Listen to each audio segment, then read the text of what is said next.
출애굽기 32장 15절로 29절을 교독하겠습니다. 모세가 돌이켜 산에서 내려오는데 두 증거판이 그의 손에 있고 그 판의 양면 이쪽 저쪽에 글자가 있으니 그 판은 하나님이 만드신 것이요 글자는 하나님이 쓰셔서 판에 새기신 것이더라. 여호수아가 백성들의 요란한 소리를 듣고 모세에게 말하되 진중에서 싸우는 소리가 나나이다. 모세가 이르되 이는 승전가도 아니요 패하여 부르짖는 소리도 아니라 내가 듣기에는 노래하는 소리로다 하고 지인에 가까이 이르러 그 송아지와 그 춤추는 것들을 보고 크게 노하여 손에서 그 판들을 산 아래로 던져 깨뜨리니라. 모세가 그들이 만든 송아지를 가져다가 불살라 부수어 가루를 만들어 물에 뿌려 이스라엘 자손에게 마시게 하니라. 모세가 아론에게 이르되 이 백성이 당신에게 어떻게 하였기에 당신이 그들을 큰 죄에 빠지게 하였느냐. 아론이 이르되 내 주여 노하지 마소서 이 백성의 악함을 당신이 아나이다. 그들이 내게 말하기를 우리를 위하여 우리를 인도할 신을 만들라. 이 모세 곧 우리를 애굽 땅에서 인도하여 낸 사람은 어찌 되었는지 알 수 없노라 하기에 내가 그들에게 이르기를 금이 있는 자는 빼내라 한즉 그들이 그것을 내게로 가져왔기로 내가 불에 던졌더니 이 송아지가 나왔나이다. 모세가 본즉 백성이 방자하니 이는 아론이 그들을 방자하게 하여 원수에게 조롱거리가 되게 하였습니다. 이에 모세가 진문에 서서 이르되 누구든지 여호와의 편에 있는 자는 내게로 나아오라 하매 레위 자손이 다 모여 그에게로 가는지라. 모세가 그들에게 이르되 이스라엘의 하나님 여호와께서 이렇게 말씀하시기를 너희는 각각 허리에 칼을 차고 지인 이 문에서 저 문까지 왕래하며 각 사람이 그 형제를 각 사람이 자기의 친구를 각 사람이 자기의 이웃을 죽이라 하셨느니라. 레위 자손이 모세의 말대로 행하매 이날에 백성 중에 3,000명 가량이 죽임을 당하니라. 모세가 이르되 각 사람이 자기의 아들과 자기의 형제를 쳤으니 같이 합니다. 오늘 여호와께 헌신하게 되었느니라. 그가 오늘 너희에게 복을 내리시리라. 아멘. 할렐루야. 반갑습니다. 말씀을 같이 상고하겠습니다. 읽으셨듯이 본문의 내용은 금송아지 숭배 이후에 있었던 일입니다. 무슨 일입니까? 모세가 돌판을 집어 던져가지고 다 깨뜨려 버리고 금송아지를 불태우어 가루로 만들고 물에 타워서 갈아 마셔버리게 만드는, 그리고 이 금송아지 숭배, 우상 숭배에 가장 앞장섰던 사람들을 전부 칼을 차고 직접 칼로 치도록 이렇게 해서 3,000명가량이나 대거 죽임을 당하는 엄청난 사건입니다. 여러분, 말이 3,000명이죠. 말이 3,000명이지 단기간에 하루 이틀 사이에 3,000명이 죽었다 생각해 보세요. 보통 일이 아닙니다. 큰 사건이죠, 이 금송아지 사건이. 오늘 본문이 바로 그런 내용을 좀 다루고 있는데, 읽었듯이 잠깐 요약을 해보면, 하나님께서 산 정상에 있는 모세에게 내려가라, 백성이 나를 떠나서 부패했다. 그래서 급히 이제 내려오는데 허락하신 두 돌판, 10계명 두 돌판을 가지고 내려와요. 수종자 여호수아도 같이 내려옵니다. 가까이 오는데 진영 중에서 시끄러운 떠드는 소리가 나요. 이야, 저게 무슨 잔치 소리냐? 승리가 소리도 아닌 것 같고, 저 가지고 우는 소리도 아닌 것 같고, 야, 무슨 소리냐? 가까이 와서 보니까 그런 판이 벌려져 있는 거예요. 우상 숭배하면서 뛰놀면서 축제하듯이 이렇게 우상 앞에서 뛰놀면서 경배하면서 이렇게 있는 거예요. 그래서 모세가 우리가 보았듯이 이거 19절에 그러겠죠. 크게 분노하여 손에서 그 판들을, 하나님께로부터 받은 10계명 판들을 산 아래로 던져서 깨뜨려 버렸다. 이렇게 분노 폭발이죠. 그리고 모세가 아론한테 책망하듯이 묻습니다. 당신이 백성들에게 어떻게 했길래 이렇게 됐습니까? 아론 대답하죠. 들어보니까 변명입니다. 인도할 신을 만들라 하기에 그럼 다 금들을 가져와라 해서 불에다 녹여서 던져 넣었더니 이 금송아지가 쑥 나왔습니다. 말도 안 되는 변명을 하고 있는 것이죠. 자기가 직접 이렇게 조각해서 만들었으면서. 아무튼 죄를 짓게 되면, 죄를 범죄하게 되면 이 첫 조상 아담의 그 반응이 죄인들 마음가운데 항상 자리 잡아요. 거의 그렇습니다. 내가 먹지 말란 그걸 먹었느냐 하니까 이실직고 하면 되는데, 하나님 몰라서 물어보신 거 아니죠. 이실직고 해야 되는데 그러지 않고 저 여자 때문에 먹었습니다 이렇게 핑계. 그리고 이제 하나님께도 핑계 댔잖아요. 하나님이 주셔서 나와 함께 하신 그 여자입니다 이렇게. 자기는 이제 방어하고 하와 탓을 하고 그 다음에 하나님 탓을 하고 이렇게 하는 겁니다. 그러니까 죄인이 거의 대부분이 나는 잘못이 있어도 그리 많지 않고, 잘못이다 할지라도 내가 다 그럴 만한 이유가 있어서 그렇습니다. 뭐 이렇게. 아론도 마찬가지입니다. 백성들 때문에 이렇게 한 겁니다. 이렇게. 아무튼 그러니까 모세가 하나님 말씀을 대언을 하죠. 이 하나님의 마음을 가지고 이 백성들을 칠 사람 내게로 나와라. 하나님 편에 설자 나와라 하니까 레위 지파 남자들이 싹 나온 거예요. 모두 나온 거예요. 다 칼을 차라. 온 진중에 문문 다 다니면서 이 금송아지 제작과 숭배에 목소리를 높이고 앞장섰던 사람들은 다 차라. 이렇게. 그래서 이제 자기 동족 내에 스스로 이제 평가하면서 이렇게 3,000명가량이 죽임을 당하는 28절, 이날의 백성 중에 3,000명가량이 죽임을 당했다 하겠습니다. 이것이 오늘 읽었던 내용을 다시 한번 요약한 것입니다. 저는 이 부분에서 여러 대목 다 이렇게 언급하고 싶은 부분 많지만 이 짧은 시간에 특별히 두 돌판을 산 아래로 던져서 깨뜨려 버렸던 모세, 바로 이 부분에 특별히 주목하고자 합니다. 이 부분에 있어서 그것이 참 의미 있는 행동이기 때문에 그렇습니다. 구속사적으로 또 영적으로 우리에게 꼭 곱씹어야 될 내용이 그 속에 담겨 있는 겁니다. 왜 하나님께서는 모세를 통해서 두 돌판을 집어 던져 깨뜨리도록 하셨을까? 모세를 중심으로 말하면 모세는 왜 두 돌판을 집어 던져버려서 깨뜨려 버렸을까?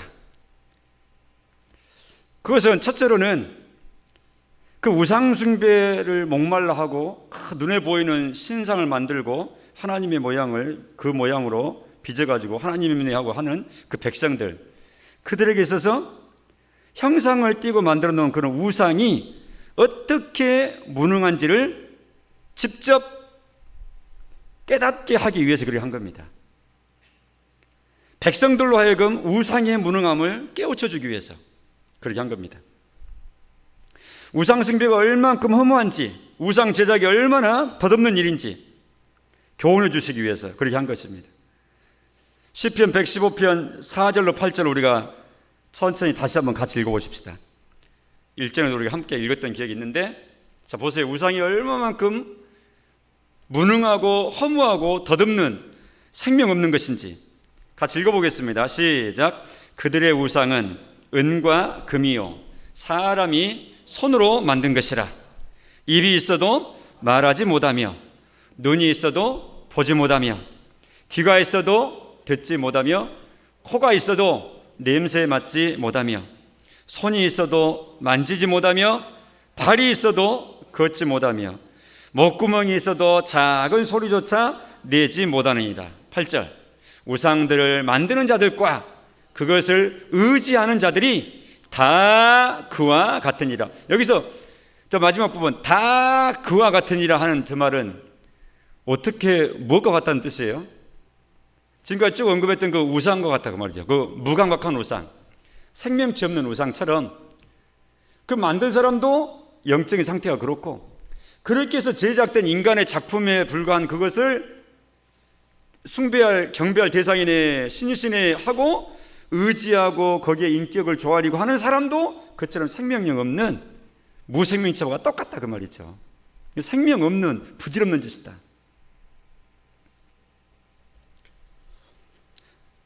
이런 내용을 마음 가운데 천둥처럼 잘 기억하시기 바랍니다. 우리 주변이 아주 이제 이것들이 조상 대대로 이게 딱 이렇게 털을 잡고 있기 때문에 사람들이 의뢰이 그러니 하고 하지만, 우리 딱 보는 순간 이건 우상숭배야 이렇게 바로 자연스럽게 구분이 되고 생각이 들 수 있도록.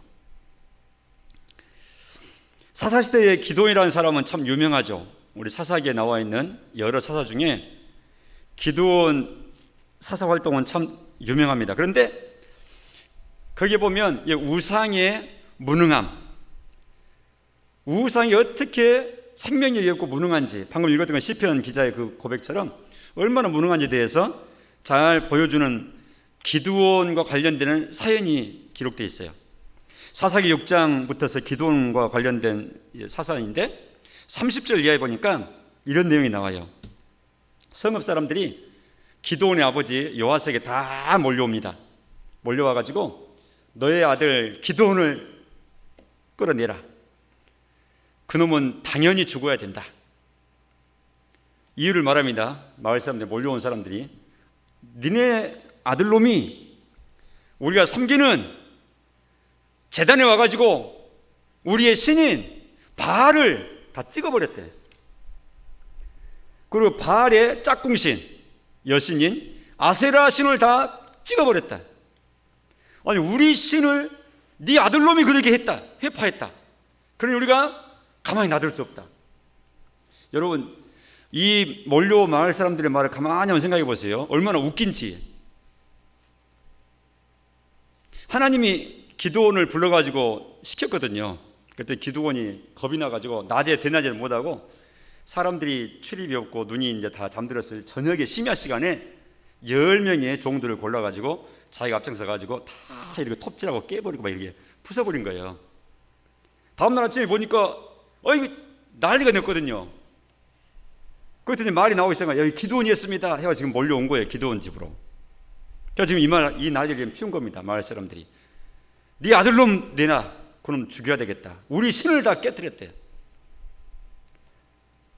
얼마나 웃깁니까? 그 장난감도 아니고, 신이 깨뜨림 받았으니까 신을 섬기는 사람들이 신을 위해서 갚아주겠다는 건데.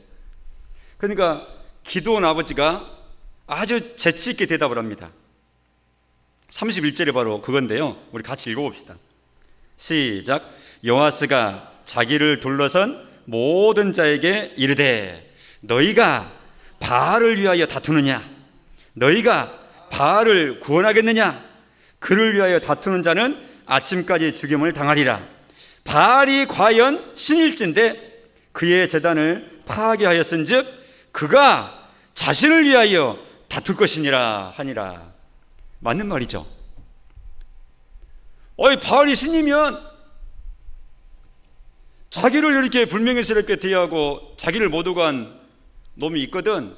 그럼 신이 저주를 내리고 치셔야지. 여러분들이 바알을 구원하고 바알을 위해주고 바알을 세우고 그렇게 하겠는가? 그럼 그 신도 아니지, 이런 말이잖아요. 그 말이 맞잖아요. 이 말을 듣고는 마을 사람들이 기드온 내놔라 하러 왔다가 기드온 잡는 거 포기하고 그냥 돌아간 거예요. 이때로부터 기드온이 별명이 생겼어요. 거기 32절에 보면 그날의 기드온을 이라 불렀으니, 뭐라고 불렀다고요? 여룻바알이라 부른 거예요. 그 뜻은 바로 그 뒤에 나온 거예요. 이는 그가 바알의 제단을 파괴하였으므로 바알이 그와 더불어 다툴 것이라 하는 뜻이에요. 바알이 다툴 놈이다, 뭐 이렇게 부른 거예요. 그러니까 얼마나 명예로운 이름이죠. 하나님 편에서 보면, 신앙 이름으로 보면 바알이 계시다면 바알이 저놈과 싸울 거야, 이렇게 저주 섞인 이름이에요. 여룻바알이라고. 그런데 평생 기드온은 바알의 저주를 받지 않고 승승장구하면서 멋진 사사 역할을 이때부터 수행을 했죠. 우상이라고 하는 것은, 사람의 제작물이라고 하는 것은 이런 것에 불과한 것입니다. 아무리 거대하게 만들어 놨고, 아무리 기괴하게 만들어 놓고, 아무리 불상을 한 1000개 막, 봐봐, 표정이 다 다르잖아. 얼마나 예술적이야. 1000의 얼굴 가지고 있어. 다 1000개가 다 달라, 얼굴이. 그럴 수 있죠. 사람 만든 것이니까. 그게 어쨌단 말이에요. 그러니까 우리가 예를 들자, 이런 식으로. 이게 사람이 그런 생명력 없는 그거하고 똑같은 겁니다. 그래서 이런 현상들이 일어나는 것을 사도 바울을 통해서 하나님께서 로마 성도들한테 보내신 로마서 1장에 보니까 그걸 아주 그냥 적나라하게 드러내시는데, 로마서 1장 21절을 보니까 하나님을 알되 하나님을 영화롭게도 아니하며 감사하지도 아니하고, 오히려 그 생각이 그 다음에 허망하여 그랬어요. 허망하여지며 미련한 마음이 어두워졌나니, 이게 원인입니다. 마음이 허망하고 어두워져 버린 마음이에요. 그러니까 분별력이 없어요. 대대로 그렇게 해왔으니까 그렇게 해야 된 줄로 알고 그냥 역사의 관성 법칙에 의해서 그냥 쭉 해온 거니까 우리도 그냥 해나가는 거야. 우리 후세도 그렇게 해가면 되는 것이고, 아무 의식 없이. 그게 무슨 신입니까? 그러니까 이걸 전통이라 그러는데, 이런 전통은 우리가 빨리 구수인 줄 알고 깨뜨려버리고 그냥 잘라버리고, 내 대해서는 그거 끝이다, 더 이상 없다, 이렇게. 그리고 홀이라도 그거 앞에서 뭐 두려워하거나 떨거나 그거 해가지고 무슨 잘못되는 거 아니냐, 이렇게 생각하면 돼요, 안 돼요? 왜 대답도 안 하세요? 돼요, 안 돼요? 안 됩니다.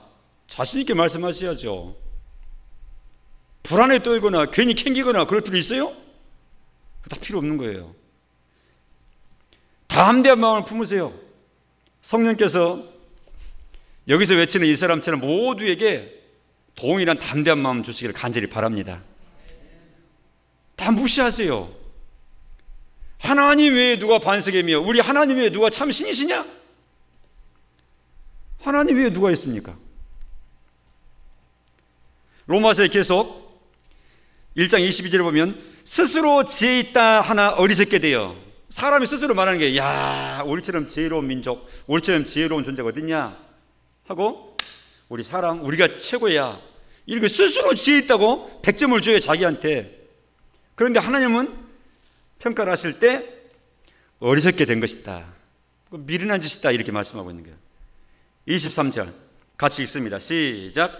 썩어지지 아니하는 하나님의 영광을 썩어질 사람, 새, 짐승과 기어다니는 동물 모양의 우상으로 바꾸었느니라. 그러니까 하나님은 썩지 않는, 변하지 않는 영원하신 영으로 계신 분인데, 그분의 영광을 우리 높여야 되는데, 그분 영광을 알아보지도 못하고 마음이 어두워져 버리고 감각도 없고, 오히려 썩어질 사람 모양, 죽으면 썩어져 버린 짐승 모양, 그런 모양에다 빚어놓고 하나님이네, 신이네, 절대자네야 거기다 빌고, 거기다가 축복을 구하고 복을 구하고, 뭐 이런 짓을 하고 있다, 그 말이죠. 이것이 바로 허망해진 마음, 미련한 마음, 어리석은 마음이 되어버린 인생들이 하는 마음인데, 거기에서 많은 우상들이 나온 겁니다. 여러분, 이제 코로나가 다 마감되게 되면 또 옛날처럼 세계 각국을 또 돌아다니면서 여행할 기회들도 오게 될 겁니다. 그러면 여행지 가는 곳이 다 뭐냐? 반드시 거기에는 다 종교적인 것과 다 관련되어 있습니다. 거의 대부분 그렇습니다. 사람은 그렇게 되어 있는 존재니까 남겨놓은 것이 다 그거거든요. 가서 보지 말란 말이 아니라 보면서 그걸 잘 분별해야 된다고 말이죠. 사람은 그렇게 역사를 써왔습니다. 모세를 통해서 두들판을 산 아래로 집어 던져서 깨뜨려버리는 것은 이유가 뭡니까? 우상 숭배하니까 그렇게 했거든요. 금송아지 우상. 그러니까 그 금송아지 우상 숭배하는 것은 이 정도로 미련한 짓이고, 두들판을 집어 던지면서까지 분노해야 될 정도로 아주 그 우상 숭배라고 하는 것은 아주 무지한 일이다, 덧없는 일이다 하는 것을 깨우치기 위해서 아주 분노를 크게 폭발하게 한 것이고, 또 모세가 크게 폭발한 겁니다. 우리가 그 현장에 있었던 건 아니지만 이런 내용들을 이렇게 간접으로 들으면서 맞아, 이렇게 마음으로 동의하시는 맑은 영의 소유자 되시기를 간절히 바라고요, 확신 있게 걸어가시기를 바랍니다. 두 번째, 왜 그래 두 돌판을 집어 던지면서 깨뜨리게 하시고 깨뜨렸는가 할 때 관계되는 것인데, 우상 숭배하는 자, 또 그 우상, 그것들을 향한 하나님의 분노의 심판입니다. 심판의 분노입니다. 이것을 보여주시는 거예요. 우상과 우상 숭배자들에 대한 하나님의 심판, 하나님의 분노, 이것을 보여주시는 거예요. 하나님은 반드시 우상 제작하는 자, 우상 숭배하는 자들 심판하십니다. 하나님께서 그렇게 하시겠다고 아예 딱 못 박아 놓으셨어요. 성경의 마지막 책 대심판이 이루어지는 그때 보면 역시 그래서 이 주제와 관련된 것이 빠지지 않고 언급됩니다. 계시록 21장 8절 말씀에 보면 거기에 불과 이왕으로 타는 못에 들어가고 둘째 사망이라는 영원한 지옥 심판으로 고정되는, 판결받는 사람들의 부류들이 쭉 언급되는데, 거기에 바로 이 우상 숭배자가 들어있어요. 두려워하는 자들과, 이 두려워하는 자들은 하나님 두려워하는 자들 두고 하는 말입니다. 우리는 두려워하는 영 받지 아니하고 하나님을 아버지로 부르는 양자 영을 받은 사람들이, 우리는 하나님을 안 두려워해요. 하나님 그러면 너무너무 좋으신 분이에요. 우리한테 인자와 공을 베푸신 분이고. 근데 하나님 앞에 나갔을 때 하나님이 두려워가지고 바위야 날가려라, 산아 무너져라 하면서 하나님의 진노의 얼굴을 피해가지고 두려워하는 사람들이 있어요. 누구냐? 불신자들이 그런다 그랬어요. 그러니까 두려워하는 자들이 바로 심판받는 사람들이에요. 거기 지금 두려워하는 자들과 믿지 아니하는 자들과 흉악한 자들과 살인자들과 음행하는 자들과 점술가들과, 그 다음 나옵니다. 우상 숭배자들과 거짓말하는 자들 하는 모든 자들은, 그 다음 부분 다 같이 시작. 불과 유황으로 타는 못에 던져지리니 이것이 둘째 사망이라. 둘째 사망이 이것이. 이 둘째 사망이 바로 영원한 사망을 두고 하는 말입니다. 지옥 심판으로 심판받아 지옥으로 영원히, 지옥에서 영원히 사는 것이 딱 고정되는 것을 둘째 사망이라 이렇게 말합니다. 우리가 첫째 사망은 다 죽잖아요. 몸으로 죽는 겁니다. 그러나 소망 없이 영원한 고통 가운데 집어 던지는 것이 바로 둘째 사망입니다. 우리는 둘째 사망이 주장하지 못한다 그랬어요. 예수 그리스도의 사람들은 둘째 사망이 주장하지 못한다. 이처럼 산 아래로 두 돌판을 집어던져서 깨뜨려버린 것은 우상과 우상 숭배자들에 대한 하나님의 분노, 하나님의 심판이 분명한 것을 잘 보여주기 위한 거라고 말이죠. 이것은 시대가 바뀌어도 진행돼도 절대 변하지 않는 진리입니다. 어느 시대나 누구나 우상 숭배자는 심판받습니다.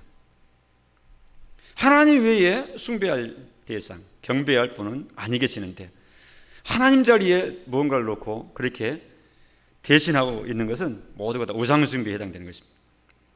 한 가지 더, 왜 두 돌판을 산 아래로 던져 깨뜨리게 하셨는가, 또 던져 깨뜨렸는가? 그것은 아주 구속사적으로 중요한 의미가 있습니다. 그것은 하나님이 언약을 깬다는 뜻입니다. 그 십계명 두 돌판이라고 하는 것은 소위 말해서 언약의 돌판이에요. 하나님과 이스라엘 백성 사이에 우리 하나님이 있습니다, 너희는 내 백성이다 하고, 이게 계약 문서를 작성하고 도장을 꼭 찍은 마치 계약 문서처럼 하나님 주신 것이 이 십계명이에요. 그러니까 십계명의 성격은 일종의 계약 문서와 같은 성격입니다. 그런데 그것을 깨뜨려 버린 거예요. 무슨 뜻이죠? 계약서 썼는데 다 찢어버린 거예요. 그리고 계약서 없는 곳을 친 거예요. 그러면 계약 안 한 거 똑같은 거잖아요. 지금 그 의미가 있는 겁니다. 이 돌판을 깨뜨려 버린 것은. 이것은 하나님의 큰 자비입니다. 왜 그렇습니까?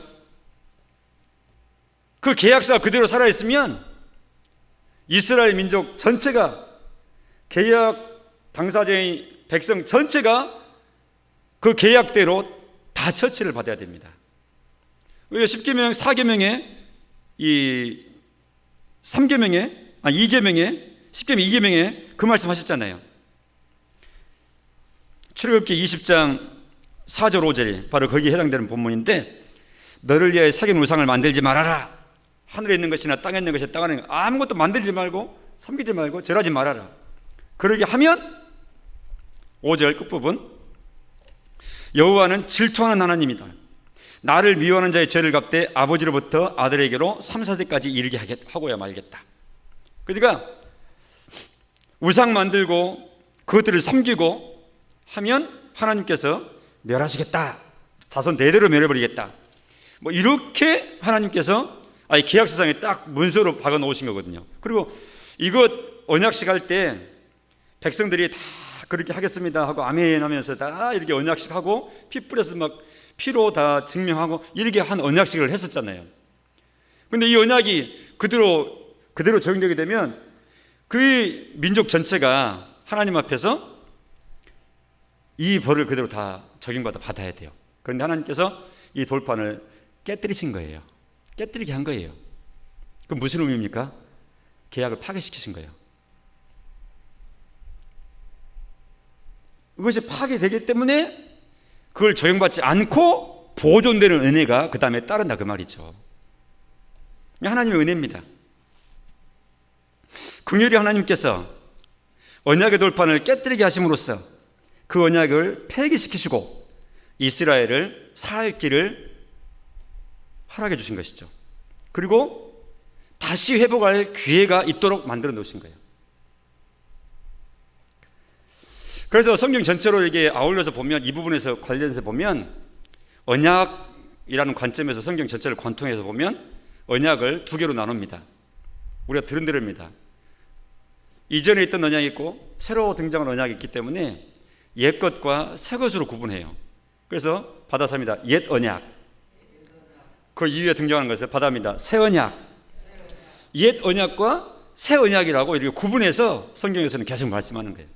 옛 언약은 뭐냐? 율법을 두고 하는 말입니다. 죽이는 언약입니다. 십계명이요 계약서 문제처럼 말이죠. 근데 이것이 깨뜨려 버리잖아요. 옛 언약은 깨뜨려질 것을 염두에 두고 주신 거라 그랬어요. 아예 처음부터. 그리고 그 이후에 등장할 새로운 언약이 등장할 것을 강하게 복선으로 깔고 암시하시면서 먼저 주신 거예요. 그러니까 옛 언약은 필연적으로 새 언약으로 이어집니다. 이게 성경 전체의 관통하는 언약 사상인데요. 바로 이 새 언약은 한마디로 간단히 말하면 예수 그리스도로 통해서 허락하신 복음을 두고 하는 말입니다. 옛 언약은 율법을 두고 하는 말이고 신의 산 율법을 두고 하는 말이고 새 언약은 예수 그리스도의 복음을 두고 하는 말입니다. 이 언약 사상이 큰 주제이기 때문에 이 시간에 이 짧은 몇 분 동안 다 설명할 수는 없지만 그러나 간단하게나마 이 부분을 우리가 정리를 좀 하고 지나가야 될 것 같습니다. 이스라엘 백성들이 하나님을 떠나서 우상 숭배하다가 바벨론에 멸망을 하죠. 그때 당시에 사역을 했던 하나님의 마음을 가지고 눈물로 사역했던 선지자가 바다입니다. 예레미야 선지자가 눈물의 선지자로 하나님의 마음을 백성들한테 우상 숭배로 하나님 떠나버린 백성들한테 외치고 외쳤던 거예요. 그때 하나님께서는 백성들한테 그렇게 하라고 말씀하셨어요. 외치신 말씀 중에 예레미야 31장 31절 이하에 보면 이 새 언약에 관계돼서 언급을 합니다. 여호와의 말씀이니라 보라 날이 이르리니 하나님의 한 날이 미리 오게 된다. 내가 즉 하나님인 내가 이스라엘 집과 유다 집에 즉 하나님 백성들에게 새 언약을 내가 맺을 것이다. 이 언약은 이 새 언약이라고 하는 것은 내가 그들의 조상들의 손을 잡고 애굽 땅에서 인도하여 내던 날에 즉 출애굽한 날이죠. 그때 맺었던 것과 같지 아니할 것이다. 그때 무슨 언약 맺는데요? 신의 산에서 율법을 통해서 이게 언약 맺은 걸 두고 하는 말이에요. 옛 언약입니다. 같지 않을 것이다. 그것은 내가 그들의 남편이 되었어도 출애굽할 때요. 내가 남편과 같은 존재가 되었어도 그들이 나와의 언약을 다 깨뜨리고 바람난 아내처럼 우상숭배해버리고 했지 않느냐. 조상적 지금 구약시대 지금 출애굽한 조상들 두고 하는 말입니다. 그러나 33절 그러나 그날 후에 내가 이스라엘 집과 맺을 언약은 즉 앞으로 맺게 될 미래에 맺게 될 새 언약을 두고 하는 말입니다. 이러하다 곧 내가 나의 법을 그들의 속에 두며 그들의 마음에 기록하여 나는 그들의 하나님이 되고 그들의 내 백성이 될 것이니라. 새 언약의 성격은 옛 언약과 이렇게 차이가 있는 거예요. 옛 언약은 돌판에 새겨가지고 언약궤 속에 넣고 이게 있지만 새 언약은 아예 하나님께서 그렇게 돌 비문에다 썩어준 게 아니라 사람의 마음속에다가 심장에다가 써버리겠다는 거예요. 그래서 네 속에, 그들 마음에다 기록하겠다. 하나님의 법을. 그리고 복음 듣고 하나님께 돌아와서 이 하나님의 백성으로 인침받고 도장받고 하는 걸 지금 두고 하는 말입니다. 구원의 백성 되는 걸 지금 새 언약 백성 됐다 이렇게 말씀하는 겁니다. 그날에는 그렇게 될 것이다. 그러니까 예수님을 통해서 시작될 복음의 시대에 있게 될 하나님 백성 부름의 방법을 지금 두고 하는 거예요. 그건 새 언약 방식으로 부르시는 겁니다. 그래서 예수님도 잡히신 날 밤에 누가복음 22장 20절을 보면 저녁 먹은 후에 잔도 그와 같이 이르죠. 잔을 예수님께 돌리셨잖아요. 우리 성찬식 하는데 바로 제정하시는 그 시간입니다. 이 잔은 내 피로 세우는 뭐라고요? 새 언약이니. 주님이 그날 저녁 하신 말씀입니다. 언약이라는 말씀을 직접 하십니다. 새 언약과 대조되는 언약이 무슨 언약이라고요? 옛 언약. 근데 예수님이 마지막 식사를 제자들과 함께 다락방에서 하시면서 하시는 말씀이 이 잔을 받아 마셔라. 이것은 내 피로 세우는 새 언약의 표시다. 이제 다음 날 십자가 지시고 피 흘려 죽으실 건데 바로 흘리는 십자가의 그 피가 바로 이 잔으로 상징되는 것이다. 그 피가 언약의 피다. 너희 죄를 다 덮어버리는 피고 내 백성을 깨끗게 하는 새 언약의 징표로서의 피를 흘리게 될 것이다. 이 잔 마셔라 하고 예수님의 피를 상징하는 잔을 돌리시면서 새 언약의 잔이다 이렇게 말씀하시는 거예요.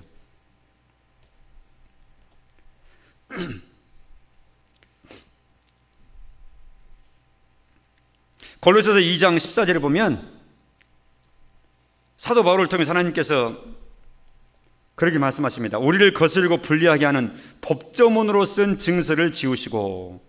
이번에 성경 문제 푸신 분 중에 정답으로 잘 적으신 분 많던데 이 부분. 법조문으로 쓴 증서, 다른 말로 하면 율법입니다. 법조문, 율법이 법조문이거든요. 법률이거든요. 그 증서거든요. 계약 문서거든요. 그런데 그거의 특징이 뭐냐? 우리를 거스리고 불리하게 하는 것이라 그랬어요. 우리를 거스린다는 말은 뭔가 하니까 우리를 자꾸 하나님 앞에다가 죄인으로 세우는 거예요. 그러니까 저 법조문 율법만 없으면 우리가 떳떳하겠는데 저 법조문 율법이 있으니까 항상 하나님 앞에서 우리는 죄인이 되고 우리가 거슬리는 거예요. 저것 때문에 우리가 항상 기가 죽어요. 그 율법의 기능이거든요. 옛 언약의 문서가 하는 기능이 바로 그거예요. 율법이 하는 기능이 죄인 만드는 거예요. 그런데 예수님께서 하신 일은 뭐냐? 그 증서를, 율법을 지워버리시고 제하여버리시고 십자가에 못 박아버리시다 그래요. 3중으로 언급했다 그랬어요. 율법을 그러니까 철저히 없애버린 거죠. 여러분 생각해 보세요. 죄인을 이렇게 구원해 주셨어요. 우리를 죄인에서 구원해 주셨는데 그만 놔두면 또 죄인 돼요. 건져놓으면 뭐해? 또 죄 짓고 죄인 되는데. 그러니까 아예 하나님께서 근본, 죄인 되게 만드는 근본 자체를 법으로 없애버린 거예요. 너희를 죄인이다는 그 법 자체를 그냥 없애버린다 해서. 그럼 이제 사람은 그대로인데 법이 없어져 버렸어요.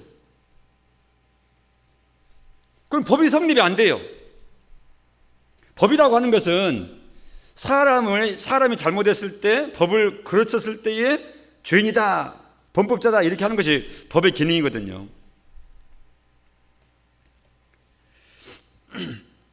근데 예수님께서 십자가에 죽으실 때 첫째로 죽으심으로 우리의 죄 문제를 다 깨끗이 씻으신 것이고, 두 번째로는 지금 골로새서 2장에 있는 이 말씀처럼 우리에 대해서는 죄 씻음의 피 흘리시고, 그러면서 율법에 대해서는 십자가에 죽으신 예수님의 효력이 율법에 대해서는 율법을 무력화시키고 율법을 폐해버리시는 거예요. 그러니까 우리를 죄에서 깨끗이 하시고 또 우리를 깨끗하게 놨지만 율법이 또 죄인이다 할 만한데 이 죄인 만드는 율법 자체를 또 없애버리시고, 그러면 깨끗함을 받고 더 이상 우리를 죄인이라고 만들 율법도 없애버리고, 그래서 온전한 의인으로 우리를 딱 만들어 놓으신 것이 이게 구속사적인 깊은 의미입니다. 십자가가 주고 있는. 로마서 3장 20절에 보면 율법이 하는 기능을 말씀하고 있는데, 그러므로 율법의 행위로 그의 앞에서, 하나님 앞에서 의롭다 하심을 얻을 육체가 있다 없다? 없는 거예요. 다시요. 그러므로 율법의 행위로, 율법을 지키는 이 행위 가지고 그의 앞에서, 즉 하나님 앞에서 율법을 통해서 됐다 하고 인정받는 것, 즉 의롭다 하심을 얻을 사람, 육체가 없나니. 의롭게 되라고 율법을 주신 것이 아니란 뜻이죠. 율법을 주신 이유는 뭐냐? 그 다음 부분, 율법으로는 죄를 깨달음이니라. 죄를 깨닫도록 율법 주신 거예요. 즉 율법 앞에 섰을 때 아이고 죄인이구나 하고 인정할 수밖에 없도록, 율법 앞에서 죄인, 어쩔 수 없이 죄인일 수밖에 없구나 하고 자기의 죄인됨을 철저히 인정할 수밖에 없도록, 완전히 죄인입니다 하고 항복할 수밖에 없도록 만들어버리는 것이 율법이 하는 역할이에요. 그냥 그 율법이 펄펄 살아있으면 아무도 의인될 사람이 없어요. 그런데 예수님이 십자가 죽으심으로 그 율법을 완전히 깨버리신 거예요. 마치 모세가 지금 우상 숭배하는 그들 앞에서 계약문서와 같은 십계명 돌비를 던져가지고 다 깨뜨려버리고 문서를 파괴시켜버리는 그 행위처럼 말입니다. 그러니까 감사하죠. 거기에 우리의 영원한 구원의 영원성 있는 것입니다.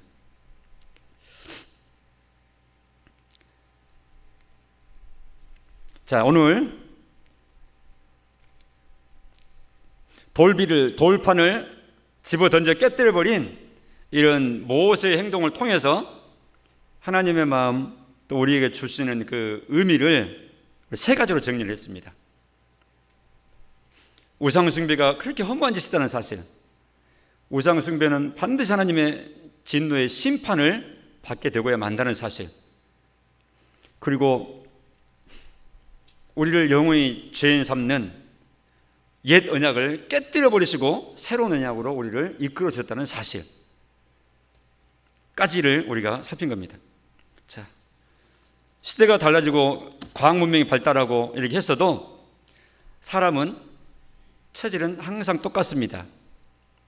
고대 시대나 원시 시대나 지금이나 미래까지라도 항상 하나님 외에 어떤 우상을 마음 가운데 만들어서 의지하려고 하는 이 의존 마음은 항상 있습니다. 그러나 그 마음은 하나님께로 향할 마음인데 하나님의 그 어떤 것에도 향하지 않도록 내 마음을 잘 이렇게 간수하면서 끝까지 인생 잘 달려가야 되겠다 하고 오늘 이 사연을 통해서 다시 한번 마음 가운데 분명히 할 수 있기를 바랍니다. 말씀을 마감하면서 유언조로 지도자 여호수아가 가나안 정복을 마치고 자기가 죽을 당시에 했던 유언의 설교가 있는데 그 중에 여호수아 24장 15절 끝부분에 보면 그의 남은 인생을 그렇게 정리합니다.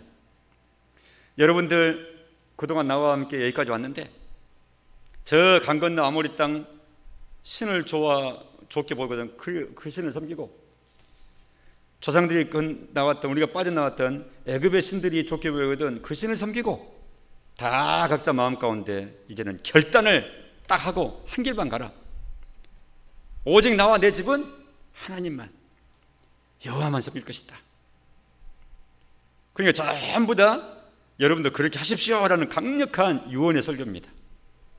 여호수아가 지금 그렇게 했던 거예요. 이 유언 남긴 거예요.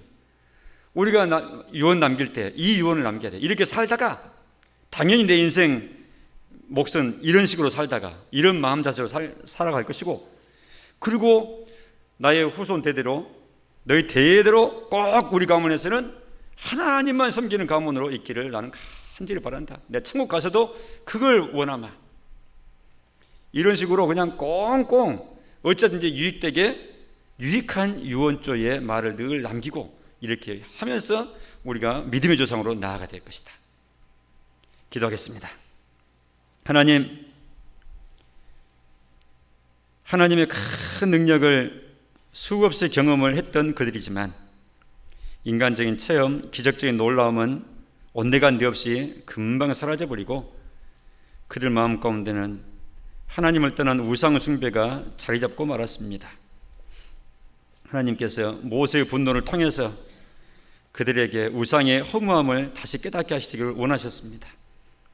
우상 숭배자들이 반드시 진노받는 것을 레위 족속들을 통해서 실행케 함으로 하나님 그 어미로운 심판을 드러내셨습니다. 그러면서도 또한 계약문서, 언약문서를 깨뜨려 버리심으로 언약도를 하지 아니하시고 또 긍휼을 베푸실 길을 여셨습니다. 하나님 감사합니다. 두루두루 감사합니다. 묵상할수록 깨달을수록 긍휼 많으시고 인자하신 하나님의 은혜일 뿐인 것을 고백합니다. 예수님을 잘 배우고 하나님을 잘 배우고 하나님의 능력을 체험하고 해서 남은 생활 고백했던 유언했던 여호수아처럼 오직 여호와만을 섬기리라 다시 한번 분명히 확인하고 결심하는 우리 모두 되게 하시고 우리 때문에 우리의 후손들도 선한 언약을 다 받아서 그 길만을 나아갈 수 있도록 믿음의 가문 다 이루게 하여 주옵소서. 예수님의 이름으로 기도합니다. 아멘.